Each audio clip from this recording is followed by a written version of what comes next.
আমি মোটেও কালো না। তো কি? এই যে দেখুন দেখুন, আমার হাত আর আপনার হাত। পদ্মজা হাত বাড়িয়ে দেখায়। আমির খপ করে পদ্মজার হাত ধরে চুমু খেয়ে বলল, এই হাতও আমার। পদ্মজা বলল, ঠেসে ধরা ছাড়া আর কিছু কি পারেন আপনি? ছাড়ুন। আমির পদ্মজার হাত ছেড়ে দিয়ে হাসতে থাকলো। দেখতে দেখতে চলে এসেছে শীতকাল। সকাল 10টা বাজে, অথচ কুয়াশার চাদরে ঢাকা চারদিক। ব্যালকনিতে দাঁড়িয়ে আছে পদ্মজা। মনটা কু গাইছে, বুকে অজানা এক ঝড় বইছে।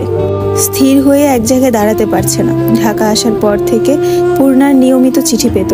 প্রায় 4 মাস হলো বাড়ি থেকে কোনো চিঠি আসছে না।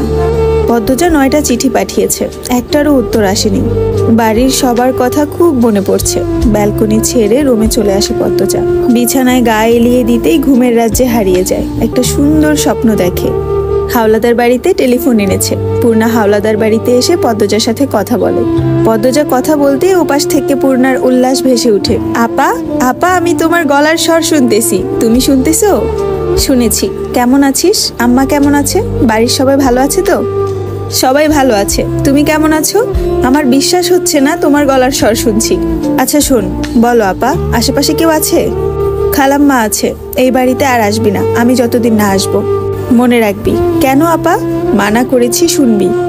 আচ্ছা, কিন্তু আমি ভেবেছিলাম এবার প্রতিদিন দুলা ভাইয়ের বাড়িতে আসবো আর তোমার সাথে কথা বলবো। ধুর, আবার যখন আসবো আমাদের বাড়িতে টেলিফোন নিয়ে আসবো, এরপর প্রতিদিন আমাদের কথা হবে। এখন আমার মানা শোন। টাকা কই পাবে? সেদিন উনিই বলেছেন নিয়ে আসবেন। আমি মানা করেছিলাম, বললেন তুমি আনন্দে থাকলে আমার সুখ। তোমার সুখের জন্যই এখন আমার সব। আর কি বলার? দুলাভাই খুব ভালো, তাই না আপা? আমার শরীর ভালো আছে? আছে, আগের চেয়ে ভালো। খেয়াল রাখবি। রাখবো। বাতাসটা বেড়েছে। পদ্মজার গা কাটা দিয়ে উঠল। আচমকাই ঘুমটা ভেঙে যায়। চট করে উঠে বসে। হাতের দিকে তাকিয়ে দেখলো টেলিফোন নেই। একদম বাস্তবের মতো অনুভূতি মনে হচ্ছিল। পদ্মজা দেয়াল ঘড়িতে দেখে 11টা বাজে। টেলিফোন পুরো দেশে হাতে গোনা কয়েকজনের বাসায় আছে। সেখানে গ্রামে টেলিফোনে যোগাযোগ করা যাবে ভাবা হাস্যকর। পদ্মজা বিছানা ছেড়ে ড্রয়িং রুমে চলে আসে। কপালে হাত দিয়ে দেখে গায়ে জ্বর চলে এসেছে। পূর্ণার সাথে কথা বলতে ইচ্ছে হচ্ছে। সে দীর্ঘশ্বাস ছাড়লো। রান্নাঘরে যেতে যেতে ডাকলো, মনা। পরক্ষণই মনে হলো মনা নেই, 2 দিন আগেই বাড়িতে গেছে। খুব একা লাগছে তার। সবকিছু রান্না করা আছে, আর কি রাঁধবে? 1 কাপ চা বানিয়ে খাওয়া যায়। পদ্মজা 1 কাপ চা বানিয়ে নিয়ে ড্রয়িং রুমের জানলার পাশে ঘেঁষে বসলো। গ্রামের সোনালি দিনগুলোর কথা মনে পড়ছে। মোর্শেদ প্রথম যেদিন সোয়েটার কিনে দিয়েছিল সেই দিনটার কথা মনে পড়ছে। সকাল সকাল খেজুরের রস দিয়ে পিঠা খাওয়া, কি লোভনীয় সেই দিনগুলো। কলিং বেল বেজে উঠল। অসময়ে কলিং বেলের সাউন্ড পেয়ে পদ্মজা অবাক হলো। আমির তো এখন আসবে না, 2 ঘন্টা আগেই বের হলো। কে এসেছে তাহলে? গায়ে শাল টেনে নিল সে। এরপর দরজা খুলল। দরজার সামনে আমির দাঁড়িয়ে আছে। পদ্মজা অবাক হয়ে জানতে চাইল, এত দ্রুত? তৈরি হও, বাড়িতে যাব। পদ্মজা চোখের পলক ফেলে আবার তাকালো। বলল, বাড়িতে যাব মানে? অনন্তপুর? আমির দরজা লাগিয়ে দাঁড়িয়ে বলল, দ্রুত যাও, শাড়ি পাল্টাও। পদ্মজা উৎকণ্ঠা হয়ে বলল, হুট করে যে? কোনো খারাপ খবর? আমির হেসে বলল, তেমন কিছুই না। কয়দিন ধরে দেখছি মন খারাপ করে বসে থাকো, তাই হুট করে যাওয়ার কথা ভাবলাম। তোমার কলেজও তো শীতের বন্ধই আছে। আমি 1 সপ্তাহের জন্য ম্যানেজারকে সব বুঝিয়ে দিয়েছি, আর আলমগীর ভাইয়াও এসেছে। কোনো চিন্তা নেই, এবার দ্রুত যাও। ট্রেন 12টায়। ট্রেন কিন্তু লাস্ট এই একটাই। আমি তৈরি আছি, খালি লাগেজে 2-3টা শার্ট ভরে নিলেই হবে। পদ্মজা আর কিছু বলল না, ছুটে যায় দোতলায়। তার হৃৎপিণ্ড বারবার ধুকপুক ধুকপুক করছে খুশিতে। 10 মিনিটের ব্যবধানে শাড়ি পাল্টে লাগেজও গুছিয়ে ফেললো। দুজন বেরিয়ে পড়লো। গন্তব্য অনন্তপুর। দীর্ঘ 8 মাস পর জন্মস্থান, জন্মদাত্রী, জন্মপিতা, ভাই বোন সবার সাথে দেখা হবে। পদ্মজার ভিতরে ভিতরে এতটাই উত্তেজনা কাজ করছে যে শীতের প্রকোপ টের পাচ্ছে না সে। কেবিনে ঢোকার পর থেকে বারবার একই কথা বলে চলেছে পদ্মজা। কতদিন পর যাচ্ছি, আম্মা হুট করে আমাকে দেখে জ্ঞান না হারিয়ে ফেলে। পূর্ণা নিশ্চিত জ্ঞান হারাবে। আমির হাসলো। পদ্মজার 1 হাত মুঠোয় নিয়ে বলল, আসো গল্প করি। পদ্মজা তাকালো। তার চোখ দুটি হাসছে, চিকমিক করছে। প্রশ্ন করলো, আলমগীর ভাইয়া কি আমাদের বাসায় উঠবেন? না, অফিসেই থাকবে। আচ্ছা, রানী আপু ভালো আছে? কিছু বলেছে? আমির চুল ঠিক করতে করতে ব্যথিত স্বরে বলল, ওর জীবনটা নষ্ট হয়ে গেছে। বাচ্চা নষ্ট করতে দিল না, এরপর মৃত বাচ্চা জন্ম দিল। এখন অবস্থা আরো করুণ, ঘরেই বন্দি। ইস, খারাপ লাগে ভাবলে, মানুষের কপাল এত খারাপ কি করে হয়। মোড়ল বাড়ির সড়ক দেখা যাচ্ছে। পদ্মজা খুশিতে আত্মহারা, দ্রুত হাঁটছে। সে কখনো বাহারি শাড়ি গহনা পরে না, আজ পরেছে।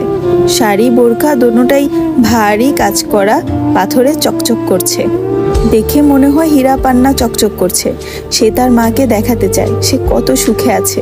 কোনো কমতি নেই তার জীবনে। মোড়ল বাড়ির গেট হাতে ধাক্কা দিতেই তার সমস্ত আনন্দ উল্লাস উধাও হয়ে যায়। পূর্ণা প্রেমা দাঁড়িয়ে আছে, দুজনকে চেনা যাচ্ছে না। দোনোজন শুকিয়ে কাঠ হয়ে গেছে, চোখগুলো গর্তে ঢুকে গেছে, গাল ভাঙা, গায়ে শুধু হাড্ডি। মনে হচ্ছে কয়দিন অনাহারে কাটিয়েছে। পূর্ণা প্রেমা পদ্মজাকে দেখে আপা বলে কেঁদে উঠল। ছুটে না এসে মাটিতে ধপ করে শব্দ করে বসে পড়ল।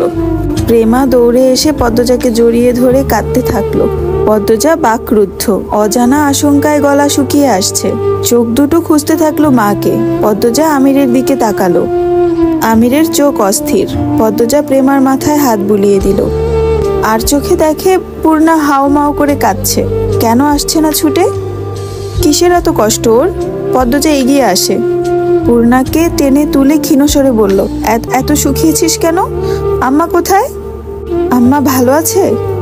আপা, আপা রে বলে পদ্মজাকে শক্ত করে জড়িয়ে ধরল পূর্ণা। পদ্মজা ঘরের দিকে তাকায়। কয়েক জোড়া চোখ তার দিকে তাকিয়ে আছে। অজ্ঞাত ভয়ে গলা দিয়ে কথা আসছে না তার। পূর্ণাকে এক হাতে জড়িয়ে ধরে ঘরের ভেতরে ঢুকলো পদ্মজা। সদর ঘরে চেনা অনেকগুলো মুখ, প্রতিবেশী সবাই। আপন মানুষগুলো কোথায়? পদ্মজা আরো 2 পা এগিয়ে আসে। উঠান থেকে মঞ্জুরার কণ্ঠ ভেসে আসে, পদ্ম আইছে পদ্ম। সদর ঘরের মধ্যেখানে মাটিতে শুয়ে আছেন হেমলতা। গায়ের উপর কাঁথা, মেরুদণ্ড সোজা করে শুয়ে আছে।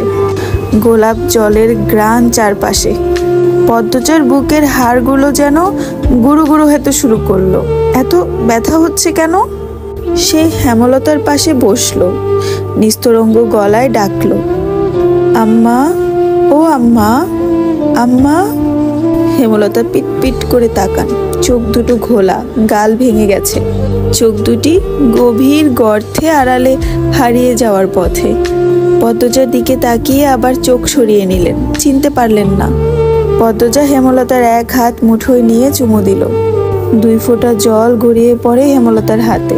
হেমলতার তাতেও কোনো ভ্রুক্ষেপ নেই। তিনি নিজের মতো করে ঘরের ছাদের দিকে তাকিয়ে আছেন। মঞ্জুরা সদর ঘরে ঢুকেই বিলাপ পাড়া শুরু করেন মাত্র। পদ্মজা জোরে চেঁচিয়ে উঠল, চুপ করো, কেউ কাঁদবে না, চুপ করো। সবার কান্না থেমে যায়। পদ্মজা হেমলতাকে বলল, ও আম্মা, কথা বলো। আমি তোমার পদ্মজা, তোমার আদরের মেয়ে। আম্মা 4 মাস ধরে কাউকে চিনেন না আপা। পূর্ণা ডুকরে কেঁদে উঠল। পদ্মজার চোখ পড়ে সদর ঘরের কোণে। মোর্শেদ কপালে হাত দিয়ে বসে আছেন। মানুষটাকে চেনা যাচ্ছে না একদমই। পিঠের হাড্ডি ভেসে আছে। পদ্মজা বাক্যহীন হয়ে পড়েছে। কিছু বলবে নাকি কাঁদবে, বুকে কেমন যেন হচ্ছে। শরীরের শক্তি কে যেন শুষে নিয়েছে। পদ্মজা 2 হাতে হেমলতার মাথা তুলে ধরল। হেমলতা তাকালেন। নিষ্প্রাণ চাহনি। হেমলতার মাথাটা পদ্মজার বুকের সাথে জড়িয়ে ধরে। আকুল ভরা কণ্ঠে বলে, একবার কথা বলো আম্মা, একবার 2 হাতে জড়িয়ে ধরো। হেমলতার হাত দুটো নেতিয়ে আছে মাটির উপর। পূর্ণা খেয়াল করে হেমলতার হাত দুটো কাঁপছে।